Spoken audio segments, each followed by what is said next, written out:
Hello दोस्त।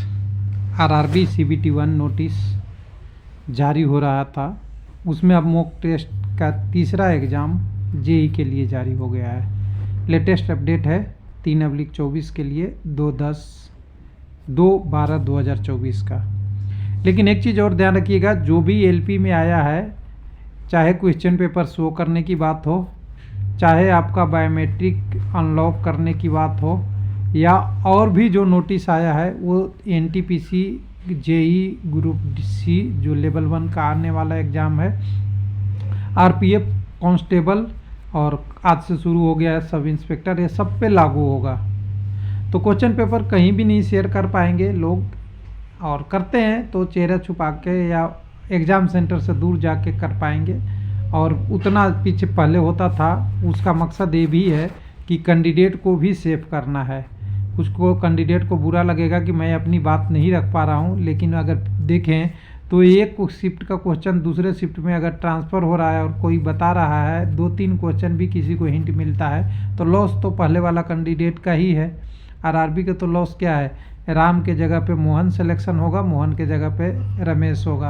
RRB के तो अंतर नहीं पड़ता, लेकिन कैंडिडेट का अगर उससे आने वाला शिफ्ट में 1-2 नंबर ज़्यादा कर लिया, जो एग्जिट पोल जैसा है, तो कैंडिडेट का ही नुकसान होगा।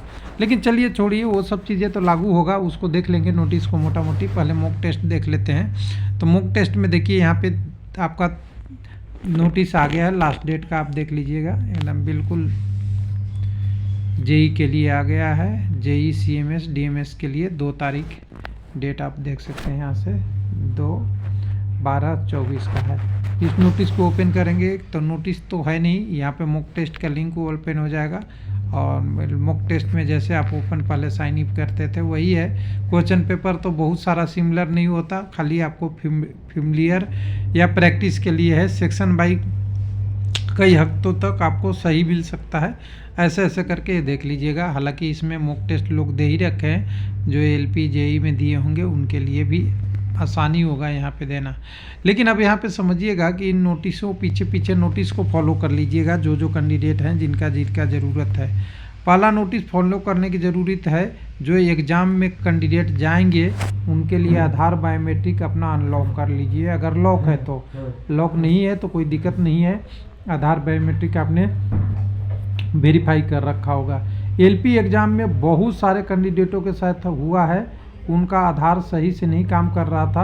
हालांकि दूसरा आईडी देख के उनको पेपर देने दिया गया है, लेकिन हो सकता है उनके आधार पे ऑब्जेक्शन आया, बाद में फिर चेक कराना पड़े, अब वो बात की बात है। लेकिन कम से कम ये तो हुआ, पेपर देने दे दिया गया। लेकिन अब नोटिस आने के बाद कैंडिडेट अपना आधार वेरीफाई कर लीजिएगा। फिर परीक्षा सेंटर पर जाएंगे तो एक चीज़ और ध्यान रखिएगा, नोटिस ऑफ मार्क प्रैक्टिस का भी आ गया है। इस नोटिस को ज़रूरी रखिएगा, ये ध्यान रखिएगा। 25 तारीख को आया था, पहले दिन पेपर के बाद। इसको ध्यान से आपको रखना है कि जब भी पेपर पे जाएं तो ऐसे जगहों पे किसी से क्वेश्चन के डिस्कस या वगैरह या यूट्यूब पे शेयर या करने से थोड़ा सा बचिए। माल प्रैक्टिस नहीं करना है। और इसमें सब कुछ लिख दिया है, सारा चीज़ लिख दिया है। वर्बल भी बोल रहे हैं, वो भी क्वेश्चन शेयर किया माना जाएगा। रिटेन भी देते हैं, इलेक्ट्रॉनिक्स वगैरह। सबसे एक क्वेश्चन पेपर का एनी पार्ट अगर कुछ लिख के भी बोल के भी लिख के भी किसी तरीके से अगर एग्ज़ाम सेंटर के आसपास फाउंड करते हैं तो आपको कुछ उस पर एक्शन लिया जाएगा, मिसकंडक्ट किया जाएगा। साथ में डिबेरेड और डिस्क्वालीफाइड तक की बात लिख दी है, जो गलत है। हालांकि देखिए, मीडिया का न्यूज करने में पेपर कितना रहा, कितने लोग दिए, ये सब में कोई प्रतिबंध नहीं है। प्रतिबंध किस में है, कुछ लोग कहते हैं कंटेंट पे है, एग्ज़ाम के क्वेश्चन पेपर का कंटेंट पे है। कोई कहता है कि ये मेरा पेपर मोहन से ज़्यादा आया था, सोहन से ज़्यादा आया था, चैप्टर इस चैप्टर से ज़्यादा आया था, साइंस का ये ऐसा ऐसा क्वेश्चन था। इन सारे पे रिव्यू पे मना किया है एक तरीके से। ऐसा नहीं कि एग्ज़ाम सेंटर पे जाके विद्यार्थी से पूछ के परीक्षा के बारे में ओवरव्यू पूछ सकते हैं, उस पर रोक नहीं है। हालांकि कैमरा देखते ही विद्यार्थी, अब आजकल देखा है मैंने, कैमरा देखते ही लोग विद्यार्थी आगे पीछे हो लेते हैं। तो ये सब चीज़ें हो सकती है कि उनकी अपनी पर्सनल इशू हो, और कैमरा देख के भीड़ भी लगती है, ऐसा भी है, कई जगह होता है। लेकिन यहाँ पे आप ये सारी चीज़ों को ध्यान रखते हुए मॉक टेस्ट एक बार देख लीजिए। और आपका जेई के शुरू हो रहा है, उसके बाद फिर शुरू होगा आपका टेक्नीशियन का एग्ज़ाम। तो तीसरा एग्ज़ाम की बिगुल बज चुकी है। थैंक यू, धन्यवाद।